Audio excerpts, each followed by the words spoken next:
আসসালামু আলাইকুম এভরিওয়ান।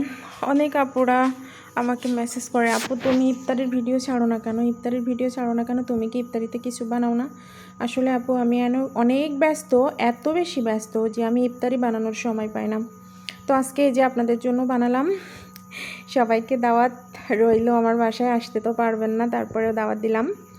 ইনশাল্লাহ কোনো একদিন কোনো কারোর সাথে দেখা হয়ে যাবে ইনশাল্লাহ। তো ইফতারি সামনে করে নিয়ে যে আমি মোনাজাতটা করে নিলাম। তো মোনাজাত শেষে আমি ইফতারি করব।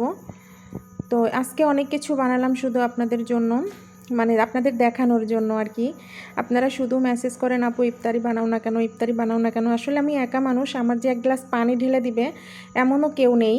এই যে সব ইফতারি আমি সামনে নিয়ে বসলাম, ভাবছেন কি এগুলো আমি সব খাবো? কখনোই খেতে পারবো না এগুলা।